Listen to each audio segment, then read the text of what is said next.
Bienvenidos a los que se están uniendo a nuestra transmisión. Ya vamos a estar en un momento más con Rodrigo Burto, quien es periodista de Fake News Report. Él nos va a informar sobre lo que es las fake news que están ahí a la orden del día, sobre todo ahora en temas de plebiscito. Ahí me van avisando si me escuchan bien y también ahí pueden realizar preguntas con respecto a esta temática, así que vamos a estar esperando ahí en un ratito más que viene ahí Rodrigo Agurto.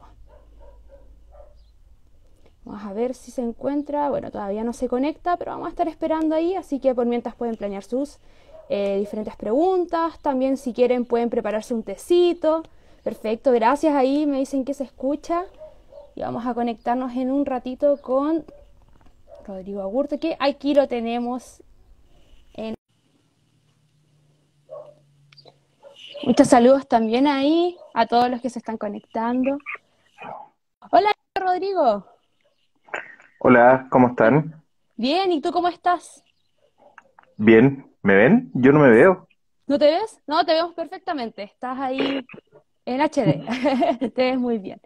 Estupendo. Bien, Rodrigo, perfecto. Y bueno, para los que ya se están sumando a nuestra transmisión de Instagram, queremos darles las bienvenidas y también contarles que esto, lo que estamos realizando actualmente, es una iniciativa de la Escuela de Periodismo PUCB a través del proyecto CUBIC, que es el colectivo universitario de vinculación y también comunicación ciudadana, que es nacido con el objetivo de articular tanto universidad como la comunidad a través de las organizaciones como también la comunidad escolar.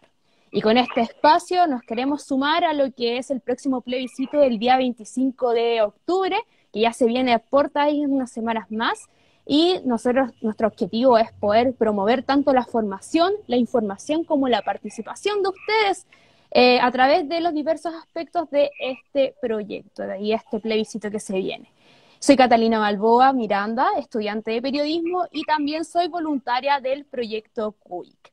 Y hoy vamos a poder y voy a acompañarlos en esta conversación que se llama Información y Fake News, consejos para esquivar la desinformación, con Rodrigo Agurto, que aquí lo tenemos, que es periodista y director de Fake News Report.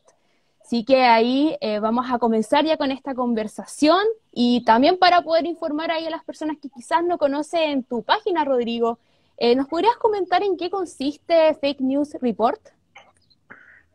Claro, bueno, Fake News Report es una iniciativa de periodismo independiente, de chequeo de noticias, em, donde nosotros lo que hacemos es obviamente desmentir todas estas desinformaciones que circulan en Internet, en redes sociales principalmente, y en donde estamos en el fondo trabajando para eso, para contribuir a disminuir la desinformación, sobre todo en este momento tan importante que estamos viviendo como país, a puertas al plebiscito que se viene ya en algunos días más, pues el 25. Sí, se Entonces, hace bien. Sí, cuéntame, sigue. nada, bueno, Fake News Report nace el año pasado, en febrero del año pasado, del 2019. Nosotros partimos como un podcast Mm. con Fernando Mejías y Chitas. Se cayó ahí Sí, se la cayó, cámara, no, ya, casi me ya caí. volvimos. No, pero estamos bien, te escuchamos. Como te decía, nosotros partimos siendo un podcast con los periodistas Fernando Mejías, Víctor Bascur, y armamos un poco el fake news para poder hablar de desinformación y de noticias falsas, de fake news, pero siempre el podcast tuvo un ángulo un poco más de humor. Igual nos reíamos un poco de los terraplanistas, de los antivacunas, en el fondo tomábamos como esta desinformación que andaba dando vuelta en las redes sociales y las comentábamos de una manera un poco más jocosa en el fondo. Mm. Pero claro, cuando pasa el 18 de octubre del año pasado, toda la convulsión social que vivimos, nos llevó rápidamente ese mismo día, de hecho, a cambiar la línea editorial del medio un poco y ya empezar a hacer estas verificaciones sobre noticias falsas o desinformaciones en el fondo que circulaban por la internet. Sobre todo en ese momento también bien complejo que vivimos en octubre del año pasado, ya vamos a cumplir un año ya casi. Mm.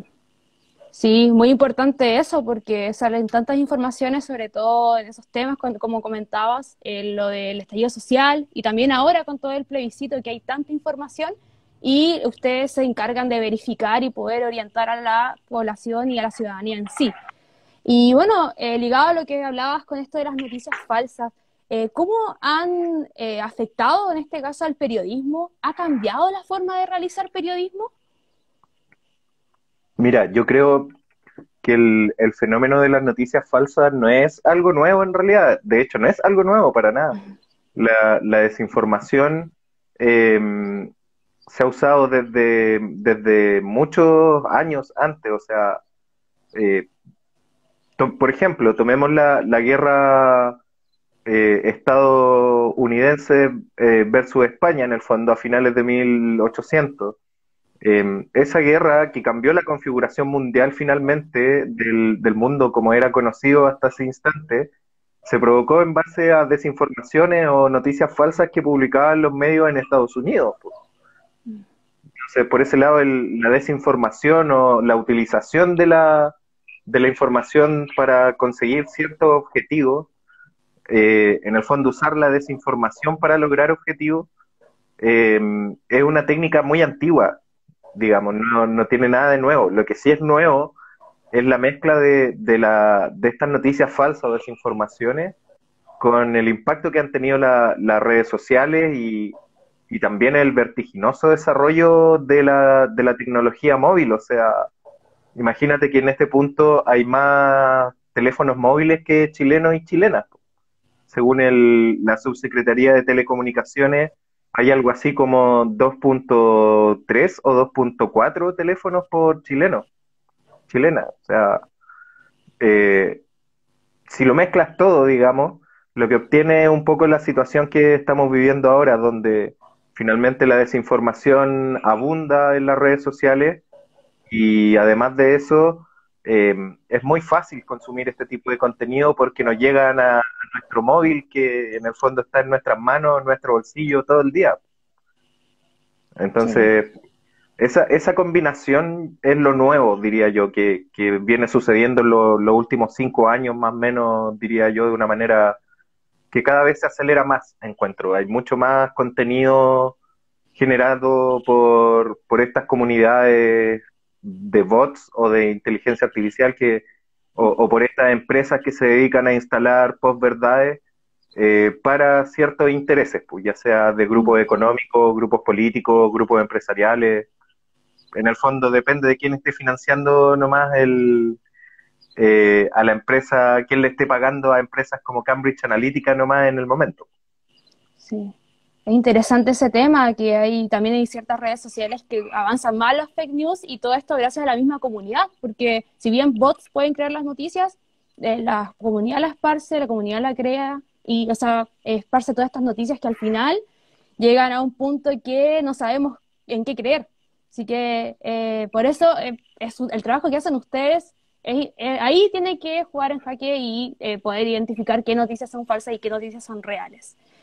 Y ya yéndonos ya entrando de lleno a lo que es el plebiscito en sí que tenemos el día 25 de octubre, eh, ¿cómo es el escenario de las fake news en este año y también en el próximo, que recordemos que van a haber muchas elecciones, entre ellas los de alcaldes, presidentes y otras más? ¿Qué escenario se ve con respecto a las fake news? O sea, ya lo estamos viviendo. De hecho, lo vivimos todos los días, 2 veces al día con la franja electoral, digamos. Por ese lado, el, Se caen, sí, la, claro. la desinformación es un fenómeno que en este punto nos está llegando en cadena nacional a todos los chilenos y chilenas. O sea, imagínate, hay conceptos que derechamente son mentiras en espacios de algunas preferencias, digamos, que finalmente eso da un poco cuenta de cómo está el escenario con las fake news. O sea, hay un volumen muy grande, como te decía, de información dando vuelta en las redes sociales sobre el plebiscito, sobre, no sé, desde temas que nos sacaba el derecho de propiedad, por ejemplo, con una nueva constitución, que es una de las posverdades que he visto circular más estos días. o que se acaba el derecho de culto, el derecho de libre expresión también se vería amenazado. En el fondo hay montones de mensajes, o sea, incluso hay un espacio que señalaba que si tú votabas a prueba te ibas a ir al infierno, o sea, estamos en ese punto, digamos, de la utilización de la desinformación para instalar estos mensajes que apoyan una u otra causa en el fondo. Sí. Por ejemplo, ahí se me vino la idea de los evangélicos, por ejemplo, que ellos tienen miedo por eso van a votar rechazo, por ejemplo, porque tienen miedo de que lo que tú decías, lo del culto. Así que ahí es importante poder informarse y no tomarse todas estas ideas del terror o quizás, tanto por el apruebo como el rechazo, yo me refiero. Así que ahí es importante ver la fuente verídica y todo para poder hablar con argumentos, por decirlo así. Sí, claro, o sea, por ese lado no podemos olvidar que la posverdad, que finalmente siempre va de la mano de la desinformación, eh, también tiene mucho que ver con intereses de personas, de grupos de personas que buscan instalar estas ideas. A lo que voy Sí. es que la desinformación no se genera del aire, no es etérea, no aparece por casualidad en las redes sociales. Es porque hay empresas que se dedican a instalar estos temas por dinero, Mm. para favorecer algunos intereses en el fondo de los empleadores que tienen, o derechamente son los mismos grupos de poder que tienen estas maquinarias andando. Por maquinaria me refiero a compras de bots, me refiero al pago derechamente a empresas que recopilan data y que hacen inteligencia en redes para instalar estos mensajes que favorecen una u otra postura en el fondo. Mm. Sí, y eso podríamos ligarlo, bueno, lo hemos visto en el extranjero también, no solamente en Chile, con lo que han sido las candidaturas en Estados Unidos, por ejemplo, que es el gran ejemplo de cómo Cambridge Analytica sacó en este caso a Donald Trump al poder. Y mi pregunta es en este aspecto, ¿cómo crees que funciona este vínculo entre las ideologías y las fake news? ¿Quiénes se benefician finalmente de ellas? O sea, yo creo que obviamente estos grupos ideológicos son los grandes generadores de desinformación a nivel mundial. Digamos que este no es un fenómeno que se circunscribe al Chile pre-plebiscito, este es un fenómeno que estamos viviendo a nivel global y lo vivimos con casi todos los temas, o sea, no solo con la influencia que se ejerce en política. En efecto, yo creo que el escándalo más grande que ha quedado al descubierto hasta el momento tiene que ver con Cambridge Analytica y la primera, o sea, en el fondo, la primera y ojalá última elección de Donald Trump en Estados Unidos. Pero, por ejemplo, también hay un Cambridge Analytica, entre comillas, en México para las últimas elecciones que se hicieron en el año 2018, que se llama Carlos Merlo, es una persona que Ujú. dio una entrevista para un medio de comunicación norteamericano que se llama BuzzFeed News. Tiene un Ya. reportaje que se llama El rey de la fake news de México. Y allí entrevistan a Carlos Merlo, donde él muestra derechamente la maquinaria que tiene andando de personas que operan estos bots y que instalan temas a nivel país, en México, en Twitter, y ahí mismo en ese reportaje relataba cómo él había influenciado las elecciones de México, por ejemplo.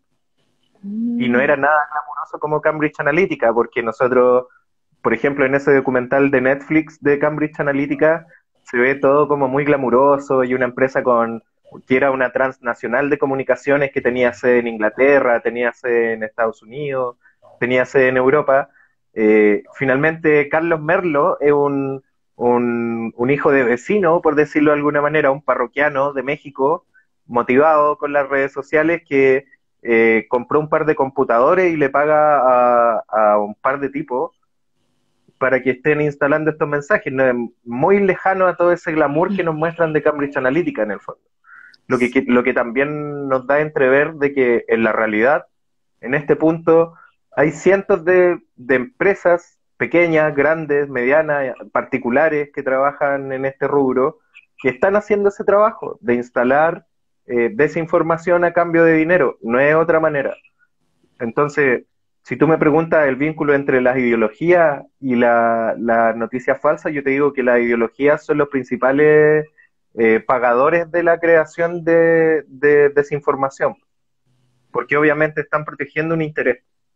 Mm, Y eso se logra instalando temas en redes sociales para que se hable del tema, para en el fondo tratar de que este contenido que desinforma a la gente, que hace que la gente tome decisiones en base a información que no es verídica o que no se ajusta a los hechos, se masifique. Esa es finalmente la mecánica de la desinformación. sí, como uno puede pensar que solamente era Cambridge Analytica y ahora que comentas el caso de Carlos Merlo, que hay muchos más y que no solamente es eso, sino también las empresas, así que hay que estar atentos en ese sentido, que no es solamente algo, una cosa, sino es mucho más y que no hay que tener las mayores tecnologías como Cambridge Analytica para poder meter estas informaciones y desinformación en este caso a la población en general. Nuestros Y vecinos podrían tener un Cambridge Analytica andando en este ven, instante en sus casas. Nuestro vecino al ven, lado, en el fondo, es muy fácil de implementar en este punto. ven Por en eso es, ese, por eso explica también esta explosión tan grande de contenido falso que hay en el mundo, no solo en Chile. ven todos, no solamente ahí, incluso nosotros mismos podríamos hacer esto, la desinformación. Así que ahí, para que nos saquemos esa idea un poco de que los grandes nomás pueden hacerlo. Y también en cualquier parte puede ocurrir esto de la desinformación.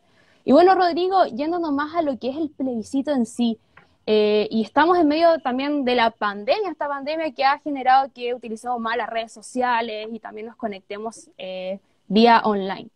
Eh, Te quería hacer una pregunta de cómo detectar las fake news en este caso relacionada al plebiscito. ¿Tienen características similares este tipo de publicidades? O sea, publicaciones, perdón.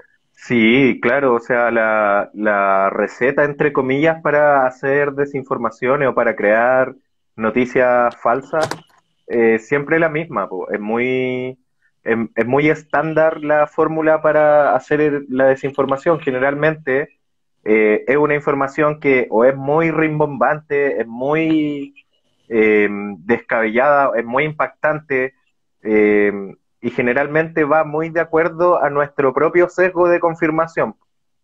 En el Mm, fondo, mira, esa información dice justo lo que yo pienso.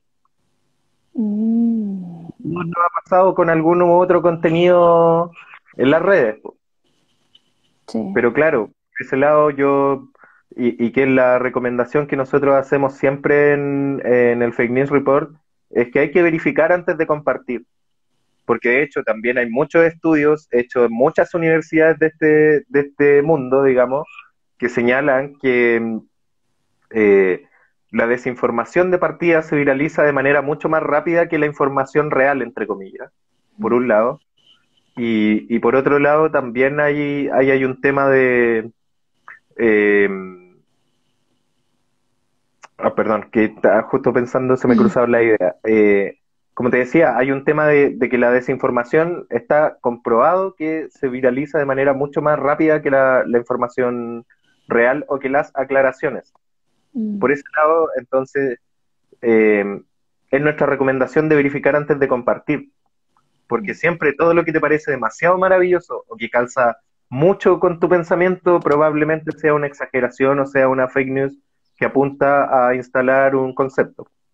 Por otro lado, otro tip rápido siempre es verificar la información en Google. Es tan simple como, no sé, si me llega un WhatsApp que dice, hoy día murieron 40 personas en la Araucanía por atentados terroristas. Entonces yo puedo ir y buscar en Google ese concepto y me debería aparecer esa noticia en medios tradicionales. Generalmente cuando los hechos que nos llegan por WhatsApp, una manera de comprobarlo como muy rápida es buscar información en Google.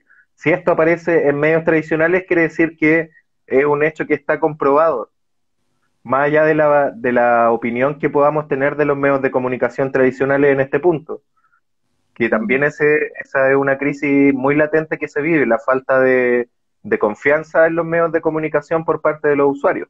Sí. que ahora de hecho hay también varios estudios que señalan que dependiendo del rango etario, eh, hay personas que prefieren informarse a través de las redes sociales, o sea, no visitan la página web de un sitio de noticias o no ven los medios de comunicación tradicionales.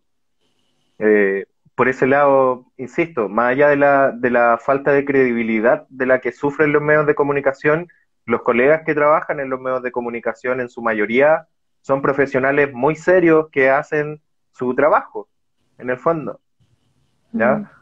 Que de repente sí. representen una línea editorial que no nos guste, es otra cosa, pero en general los medios de comunicación en Chile, eh, no sé si es el mejor periodismo del mundo, pero sí es un periodismo que de repente cubre las cosas que debería estar cubriendo.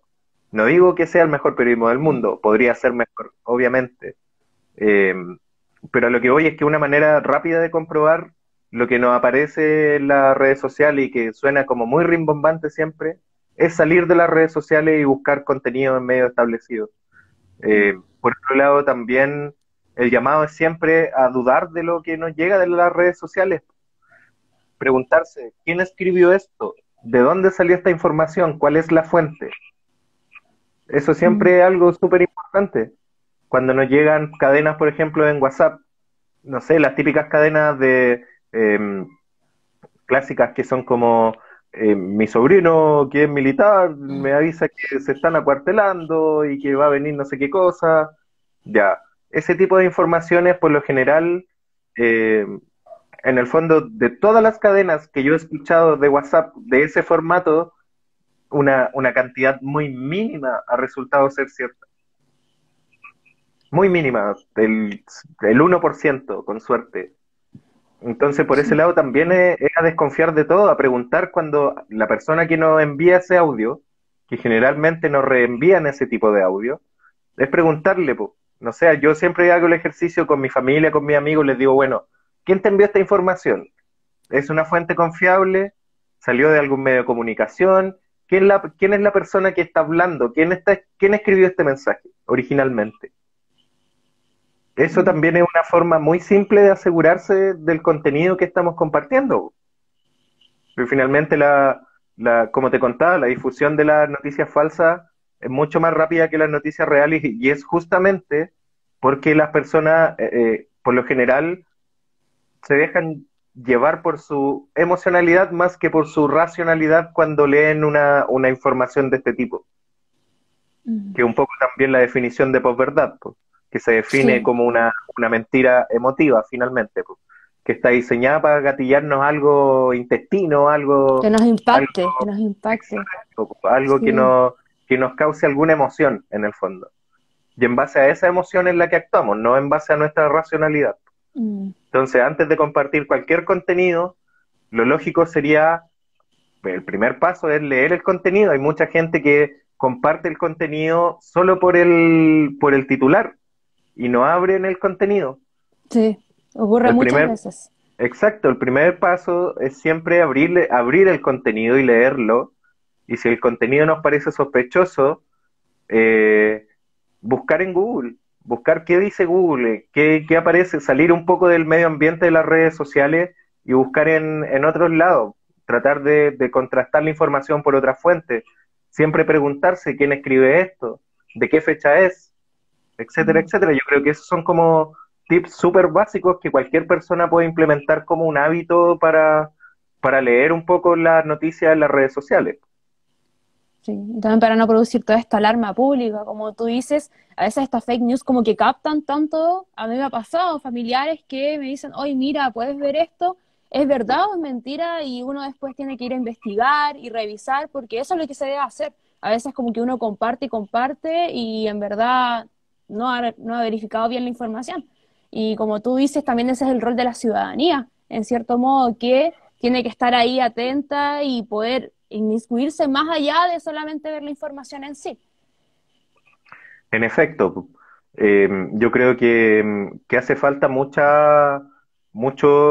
empoderarse del uso de las redes sociales por parte de nosotros, Mm, los ciudadanos, la ciudadanía en general, porque finalmente nos, de, no, en el fondo, si tú no contrastas la información, estás bailando al ritmo de la música que alguien más te pone. Ese es el punto. Ujú. Y de Sí, repente también en circunstancias como la que estamos viviendo como país, que aportan de un plebiscito que tiene que definir el futuro de este país, circula mucha información que es derechamente falsa y que protege intereses creados desde antes. sí, exactamente. Aquí nos están comentando que aproximadamente, bueno, no sé si el dato de Cápsula Cambio nos dijo que aproximadamente durante esta pandemia 7.300, han habido 7.300 fake news. ¿Es verdad o no? ¿Sabes bien ese dato? No cacho bien ese dato, pero yo diría que se quedan súper cortos con el contenido. Yo creo que mucho más de 7.300 fake Mucho news. más. Yo creo que Oh, son muchas más. ¿Qué más? Oh, Malespina Check. Saludos para los chicos igual de Malespina Check, que otra iniciativa de chequeo de noticias independientes. Síganlos, son secos ya, y sígalo secas. ahí. Ya, genial, ahí sígalo también. Sigan a nosotros igual, pues a Fake News Report, Sí, obviamente. por supuesto, fake news, así que igual si tienen alguna información también pueden mandarles a ellos diferentes datos para que los puedan corroborar, porque por lo visto yo estuve viendo ahí el Instagram de ustedes y sí, hay mucha información, por ejemplo, lo del chico que lo empujó el carabinero, por ejemplo, y ustedes ahí lo corroboraron en primera instancia, y muchas informaciones más que pueden ahí corroborar en el Instagram Fake News Report. Así que, Sí, pues, y de hecho también estamos en Twitter, ahí somos en Fake Twitter, NWS Report. sí. Si no, no encontramos un nombre más complicado, pero si nos buscan ahí vamos a estar. Estamos en Facebook igual. Nuestras temporadas pasadas de podcast también están colgadas en Spotify para que nos busquen ahí también. Tenemos un canal en Telegram también. En Telegram. Si ven ahí en todas las redes están, y en Twitter también que enfatizar que Twitter es uno de las redes sociales que más propagan las fake news, 6 veces más que otras redes sociales, así que ahí también están dando su granito de arena para poder potenciar todo esto de verificar las informaciones. Y bueno, para terminar, ¿cuál crees que son los desafíos para el periodismo ante las fake news en medio de este contexto de crisis institucional, también sanitaria y social y sobre todo encarar este proceso constituyente, que eso es lo que nos convoca el día de hoy? Yo creo que el desafío de los medios de comunicación en este punto en Chile, más allá de la aparición de las noticias falsas o la desinformación que circula en redes sociales, eh, dice relación con mejorar la propuesta que ofrecen a la ciudadanía. Yo creo que hay hartos medios de comunicación en Chile que no están entendiendo que las audiencias cambiaron, no están entendiendo que las plataformas también cambiaron, que las audiencias se fragmentaron, que hacer el periodismo de la manera en que se hace hasta el momento eh, de pronto no es la mejor manera, hay otras maneras mejores de hacer periodismo y, y por ese lado también hay esfuerzos que valorar bien interesantes de parte de los medios de comunicación tradicionales, hay hartos medios de comunicación tradicionales que tienen su departamento de verificación de noticias, por ese lado también no se puede desconocer ese trabajo, digamos, pero creo que, claro, para el desafío para los medios de comunicación tradicionales en el escenario actual y en el futuro que estamos viviendo es poder adaptarse y poder generar contenido para toda la población. En este punto, eh, yo creo que los medios de comunicación están creando contenido para personas más bien adulto pleno y de ahí para arriba, en el fondo. Mm, Entonces, yo creo que cuando los medios entiendan que las audiencias cambiaron y que las audiencias migran y que las audiencias buscan consumir otro tipo de contenido, eh, tienen un desafío súper intenso por delante. O sea, no olvidemos que en los últimos 2 años hemos visto sendos despidos de periodistas de medios de comunicación tradicionales. Ahora mismo, este año en la pandemia, vimos despidos de casi todos los medios tradicionales grandes de Santiago, en el fondo, que es donde se concentra la mayor cantidad de medios. Entonces, eso también habla la decadencia en el anunciaje en los medios de comunicación tradicionales, justamente porque yo creo que no han sabido de adaptarse a la nueva forma que tienen los usuarios de consumir el contenido noticioso. Y Mm, porque obviamente también atraviesan una crisis de credibilidad, como te decía. Muchas veces sí. las líneas editoriales de los medios de comunicación tienden a favorecer algunas historias que terminan cambiando muy rápidamente, que es un poco lo que vimos con el caso de este niño de 16 años o adolescente de 16 años que finalmente sí había sido empujado por un efectivo de carabineros en el puente Pío Nono el viernes que pasó recién. Y yo Mm, vi lamentablemente varios medios de comunicación que se quedaron con la primera versión que decía que Carabineros no había tenido nada que ver con la caída. mm. Siendo que Entonces, había yo creo video. que, exacto, sí, pu. Entonces yo creo que mientras los medios de comunicación entiendan o no entiendan que las audiencias cambiaron y que la audiencia en este punto también son mucho más críticas con el contenido que se le está ofreciendo, eh, tienen una tarea súper difícil por delante, incluso para continuar su existencia. Yo creo que si no mejoran la parrilla programática, vamos a terminar viendo puras novelas turcas 24 horas al día en todos los canales de tele, por ejemplo. Sí, lo más probable, lo más probable. Sí, por eso mismo también han emigrado tanto a las redes sociales, que han estado mucho en boga, porque uno mismo puede captar y grabar diferente información, sobre todo lo vimos en el estallido social. Entonces, como tú dices, con los despidos están justificados por eso mismo, porque ya las audiencias están migrando a otras plataformas, como por ejemplo lo que estamos haciendo actualmente ahora, que es esta entrevista y a Instagram. ¿Quién iba a pensar eso? También la pandemia potenció que pudiéramos lograr hacer este tipo de actividades para poder así informar a la población en sí, a todos los que nos están mirando ahí en esta ocasión, que están comentando hartas cosas, están ahí debatiendo sobre lo que son las redes sociales en sí, que con respecto a la burbuja de información. ¿Qué opinas con respecto a eso? Por ejemplo, aquí nos habla Gabo, que dice que los algoritmos de Facebook crean burbujas de información que te muestran contenido acorde a lo que A pasa, y su esta vez pensamiento. relacionado al plebiscito en sí, relacionado al plebiscito, porque si uno, por ejemplo, piensa que voy a votar rechazo, por ejemplo, y van a aparecerte cosas del rechazo solamente, ¿no? Sí, pu. De hecho, por ejemplo, yo en mi cuenta de Facebook hago un ejercicio que es bien interesante y que siempre lo recomiendo como para entender un poco el algoritmo. De partida, no sé si se han fijado que si ustedes conversan con cualquier persona en cualquier lugar, no sé, por ejemplo, dice, oh, necesito comprarme un par nuevo de zapatillas. Finalmente, en un par de horas, Facebook te va a empezar a mostrar anuncios de zapatillas. Hagan ese ejercicio, piensen en un concepto, en un producto y menciónenlo varias veces al día y van a ver cómo empiezan a llegarle anuncios del producto que mencionan muchas veces al día. Y por otro lado, en efecto, yo en mi red social también sigo las páginas, por ejemplo, de posiciones políticas que son antagónicas a la mía. Sigo páginas de cosas que, en el fondo, lo que está en la antípoda de mis preferencias, yo lo sigo. Entonces, por ese lado, Facebook no haya mucho que mostrarme, me muestra mensajes muy confusos y mezclados. Pero claro, el algoritmo funciona para reforzar lo que tú ves. De hecho, Facebook analiza cuánto tiempo te quedas revisando un contenido, cuánto te demoras en leer, si lees un contenido o pasas al siguiente, qué tipo de videos te gustan, a qué le das like, a qué le das corazoncito, etcétera, etcétera, etcétera.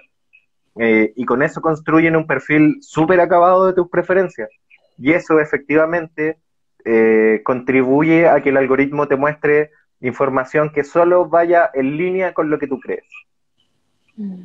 Sí, ahí tener ojo con eso, con cuánto tiempo vemos las cosas, porque nos captan, nos hacen ahí un perfil completo y al final nos terminan mostrando lo que queremos, como lo que habíamos hablado anteriormente. Así que si votamos apruebo, rechazo y todas esas cosas, lo más probable es que nos van a mostrar solamente una visión. Así que hacer el ejercicio como lo hace Rodrigo, de seguir sitios o páginas que están en oposición a sus ideologías, así para poder tener una visión más amplia con respecto a todo lo que se viene ahora este 25 de octubre.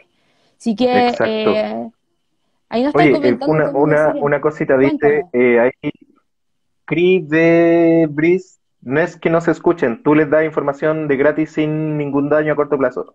En realidad sí nos escuchan, porque en los términos y condiciones que nadie lee de las aplicaciones, cuando tú instalas Facebook, la aplicación de Facebook en tu celular, o tienes Google en tu celular, que de hecho lo trae por defecto si tienes Android, Ujú, eh, sí. tú aceptas que estas empresas activen el micrófono y activen la cámara de tu móvil sin avisarte al menos un 30% del día. Entonces sí nos Mm. escuchan. Ojo ahí. Uh, ojo Y ahí. eso, de hecho, si tú lees los términos y condiciones de cualquier red social, tú explícitamente autorizas a que tengan acceso a tu micrófono y a tu cámara. Sí, y el tema es que si tú no quieres utilizar estas cosas, si no aceptas los términos, no vas a poder utilizarlos. Así que ahí, Exacto, sí, y porque además que es mucho finalmente texto. el producto eres tú. Si en efecto las redes sociales no son gratis, no olvidemos que las redes sociales son empresas de publicidad. Mm, No son empresas filántropas que crearon estas grandes plataformas para conectarnos con nuestros amigos de gratis, más encima. mm, No, no es así, pues. En realidad son empresas que lo que buscan es recopilar nuestra data para generar eh, contenido sobre nosotros y hacer negocios con nuestros datos. sí, exactamente. Sí, como dices, es el producto. Ahí también recomendarles en Netflix que hay un documental que se llama El dilema de las redes sociales que habla mucho Exacto. sobre esto, habla mucho sobre este tema de cómo nos escuchan y saben nuestros gustos. Y bueno, con esto del plebiscito, que ya saben las redes sociales que vamos a votar a ese punto, a lo que le ponemos likes y todas las cosas. Así que Por eso es muy importante que empecemos también a hablar como ciudadanía de una nueva constitución. Yo voto apruebo y voto convención constituyente a todo esto. Esa es mi posición al respecto en este punto. Eh, y por ese lado, obviamente, mi posición personal no influye en nada en la línea editorial del Fake News Report. De hecho, nosotros lo que hacemos es verificar las noticias que nos manda la gente al inbox. Ellos generan la línea editorial. Eh, mm, entonces, por eso es tan importante que en esta nueva constitución se hable también de una ley de datos que en efecto proteja nuestros datos personales. Por ejemplo, ¿cuánta de la gente que nos está viendo tiene un smartphone que se desactiva con la huella dactilar o que se desactiva con la cámara facial que te mira la cara? ahí Esos vayan datos comentando. biométricos, esos datos Yo, por biométricos ejemplo.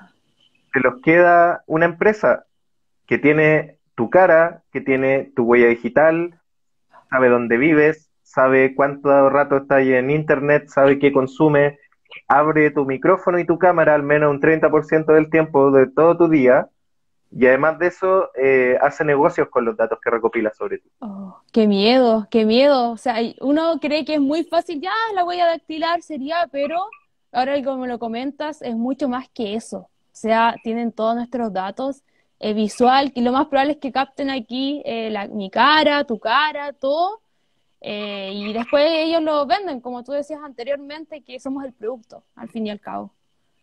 Sí, claro, por ese lado yo creo que además nosotros como país, nuestra legislación está muy atrasada respecto de la ley de protección de datos personales en Internet. Eh, Mm.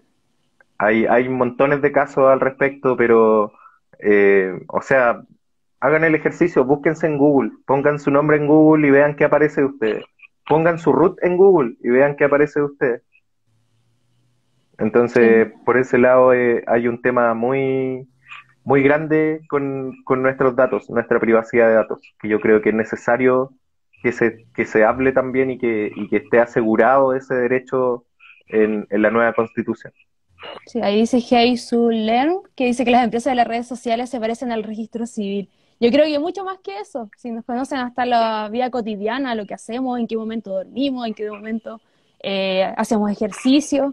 Es increíble cómo las redes sociales saben tanto, tanto, mucho más que incluso nosotros o nuestros amigos. Sí, pues, de hecho nos conocen en todo lo que hacemos, todo lo que nos gusta, saben dónde estamos, saben con quién hablamos, saben todo, pues.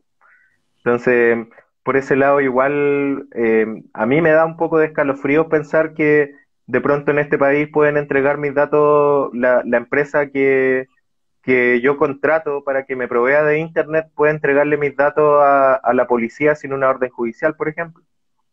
Mm, Estamos en ese nivel de atraso con la legislación actual, que son derechos civiles y son derechos civiles además que son los nuevos derechos civiles a los cuales tenemos que ponerle atención porque nuestra vida cada día más se vuelve más digital, po. así es, como Estonia, por ejemplo, que es uno de los países que tiene 100% digital ahí a la gente. Aquí María Paz Exacto. pregunta, ¿quién podría ser un buen representante de este tema, la Convención Constituyente? Se me ocurren hartas personas.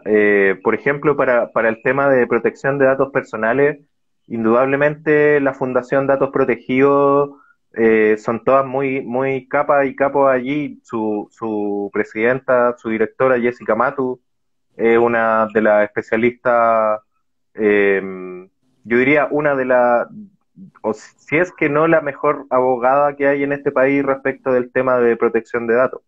Ella, por ejemplo, en el tema de protección de datos creo que sería un aporte muy interesante. Mm.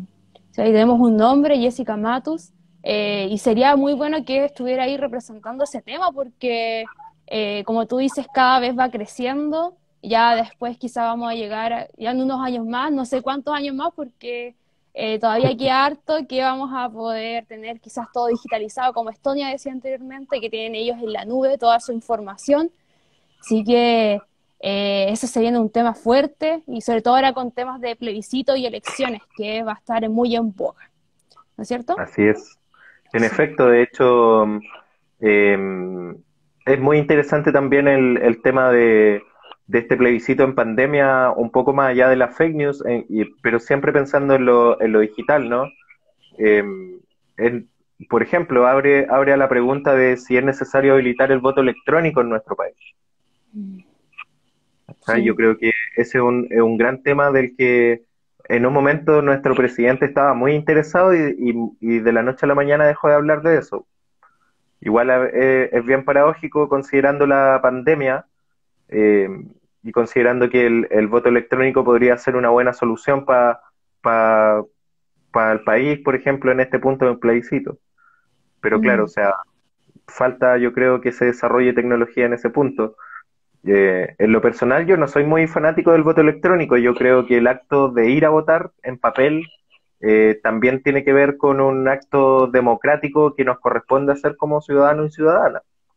Yo mm, creo que eh, el voto en papel es insustituible, pero bueno, hay que adaptarse a los tiempos. Ese era mi pensamiento antes de la pandemia, digamos.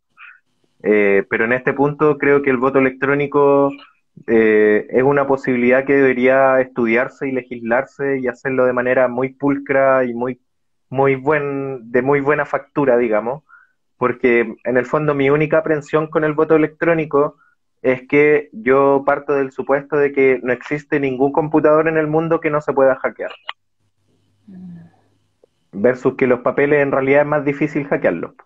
sí, es verdad, es verdad. Sí, además que hay Pero mucha bueno, gente así que si nos ven, nos va a ser más difícil como tú dices. exacto, pero por ese lado también creo que es una prioridad el desarrollo de estas instancias de participación ciudadana, sobre todo en tiempos de pandemia, que finalmente en buenas cuentas y sin ser alarmista, digamos, no sabemos cuándo va a terminar. No Mm, sabemos si vamos a tener una vacuna en 6 meses, en 2 años, en 20 años o nunca, digamos. sí, ahí Pero está complicada la cosa. exacto, por ese lado yo creo que esta pandemia, si hay una lección que debería dejarnos, es que se debe legislar sobre temas tan relevantes como la protección de datos, se debe legislar sobre temas tan relevantes como la desinformación en la red, se debe legislar sobre temas como el voto electrónico, no sé si lo dije, parece que no. Se debe legislar sobre toda nuestra experiencia en lo digital. Yo creo que estamos muy Mm, al debe en la legislación en nuestro país respecto del tema digital en general. mm. Sí, hay que estar atentos a ese tema que se viene fuerte Y ojalá es que en la mesa, cuando ya, si es que ganara la apruebo y también la convención constituyente, se hablara de estos temas, se hablara de estos temas para poder así hacer legislaciones en la Constitución, sobre todo la desinformación, que es un tema que hasta el día de hoy todavía sigue presente y que se ha aumentado mucho más en tiempos de pandemia. Así En que, efecto, yo creo que igual es como deber de todos nosotros como ciudadanos empezar a instalar este tema en las conversaciones, mm, porque sí, finalmente la protección de datos, si tú hablas, no sé, pues, estás ahí en un carrete por Zoom con tus amigos y amigas, y no creo que sea tema de conversación así como, oye, la ley de protección de datos en Chile es bien mala. No creo sí, que es ese verdad. sea como tema, ¿cachai? O decir, no sé, pues la desinformación afecta los procesos democráticos de los países. Yo no creo que eso No sea creo. como, ¿cachai? Pero sí, en el fondo, una vez que ya entienden la relevancia que tienen estas temáticas, yo creo que nunca es malo conversarlo con los amigos porque finalmente así es como vamos también aportando, poniendo nuestro granito de arena a cada uno para que estos temas se empiecen a conversar y empiece a haber una conciencia ciudadana al respecto. Sí. Ese es el llamado, así que ahí para los que nos están mirando, ya empezar a poner estos temas sobre la mesa, ya comentar y también hablar esto de las fake news, que no sea un tabú, que es un tema que es muy importante y que nosotros tenemos la herramienta para poder evitarlo y también identificarlo en sí. Y durante toda esta reunión, durante toda esta entrevista, pudimos hablar del tema de las fake news en sí, que aquí Rodrigo, que él es un experto, ahí nos comentó sobre todo este tema y también la protección de datos, ahí también nos habló que les va a servir también para poder concientizar con respecto a todo lo que está pasando, sobre todo ahora en temas de pandemia. Así que, Rodrigo, quiero darte las gracias por esta participación, gracias por la información, todas las informaciones que entregaste. Recuerden seguirlo ahí en Fake News Report para poder ahí conocer y verificar ciertas noticias que quizás podemos tener duda, también ustedes buscarlo ahí por diferentes medios para informarse y también estar al tanto de todo y no alarmarse con todo esto de las fake news. Muchas gracias, Rodrigo, Muchas por gracias a la ustedes por actividad. invitarme. Oye, yo antes de despedirme quiero dar el último tip que creo que es súper importante igual. Creo que es muy importante enseñarle a nuestros papás, a nuestros adultos mayores. Creo que ellos también no entienden a cabalidad cómo funcionan las redes sociales y yo creo que nunca está de más tener un poco de paciencia y explicarle, porque finalmente también así ellos van entendiendo de que no todo lo que aparece en las redes sociales es verdad. Nosotros en Fake News Report hicimos varios talleres con adultos mayores y créanme que es muy gratificante cuando una persona adulta mayor entiende lo que es una fake news y se lo Mm. transmite a otras personas y entienden un poco más de cómo navegar en la internet. Es una gran experiencia que yo les invito a que repliquen con sus adultos mayores en sus redes de WhatsApp, etcétera, etcétera. Sí, sobre todo WhatsApp con las cadenas y todo eso. Así que también a informar Exacto. ahí a los adultos mayores. Muy buena información la que diste ese tip, así que atentos y atentas, ahí con sus abuelitos, con sus papás. Así que Rodrigo, muchas gracias. Nos volveremos a encontrar la próxima semana a la misma hora, en el mismo lugar, a las 20 horas por el Instagram de Cubic para poder conversar sobre otras temáticas con relación al plebiscito del 25 de octubre. Muchas gracias a todos y a todas por participar y nos veremos en otra edición. Adiós, Rodrigo. Muchas Nos gracias. vemos. Nos Cuídense encontraremos. mucho. Adiós. Que estés Chau. bien. Chao.